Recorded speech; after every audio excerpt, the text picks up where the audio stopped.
ഇന്നലെ മുതൽ ആശാന് നല്ല പനിയാണ്.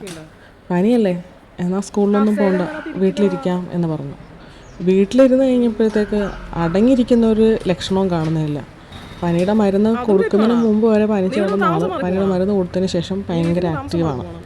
അടങ്ങിയിരിക്കുന്നില്ല, പറഞ്ഞാൽ കേൾക്കുന്നില്ല. എന്നാൽ ശരി, ബുക്ക് എടുത്തുകൊണ്ട് പോ, പഠിപ്പിക്കാമെന്ന് പറഞ്ഞു. അപ്പോഴത്തേക്ക് അവൻ പറയാണ് എന്നാൽ പിന്നെ വീടങ്ങ് മാറിയേക്കാമെന്ന്. പിന്നെ അവൻ്റെ കുട്ടി സാധനങ്ങളും പരാധീനങ്ങളും ഒക്കെ ആയിട്ട് അവൻ്റെ വീട്ടിലേക്ക് തന്നെ അങ്ങ് താമസം മാറി. എന്താ ചെയ്യാൻ, ഇങ്ങനെയുള്ള കുരുപ്പുകളുണ്ടെങ്കിൽ വീഡിയോ എടുക്കേണ്ടത് ഞാൻ വിചാരിച്ചതാണ്. അവനിനി ആ വീട്ടിൽ കയറ്റാനായിട്ട് വേറെ സാധനങ്ങളൊന്നും ബാക്കിയില്ല വീട്ടിൽ. എല്ലാമായിട്ട് അവൻ്റെ വീട്ടിലേക്ക് അങ്ങ് താമസം മാറി. പഠിക്കാതിരിക്കാൻ വേണ്ടിയിട്ട് ഓരോരോ വഴികൾ കാണുന്നതേ.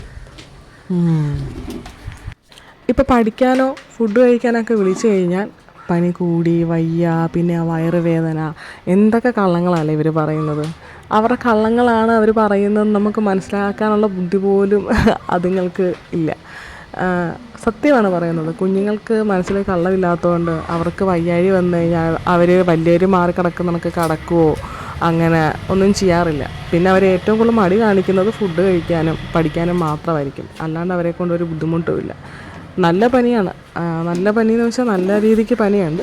അപ്പം മരുന്നെല്ലാം കൊടുത്ത് ഒന്ന് തുടപ്പിച്ച് കഴിഞ്ഞപ്പം ആൾ ഉഷാറായി കഴിഞ്ഞതിന് ശേഷമുള്ള കാര്യങ്ങളാണ് ഇനി അടുത്ത പനി. ഈ മരുന്നിൻ്റെ എഫക്റ്റ് തീർന്ന് അടുത്ത പനി തുടങ്ങുമ്പോൾ വീണ്ടും വെട്ടിയിട്ട വാഴത്തണ്ട് കണക്ക് കിടക്കും. വീണ്ടും മരുന്ന് കൊടുത്ത് ഒന്ന് തുടപ്പിച്ച് കഴിയുമ്പോൾ വീണ്ടും ആക്റ്റീവാകും.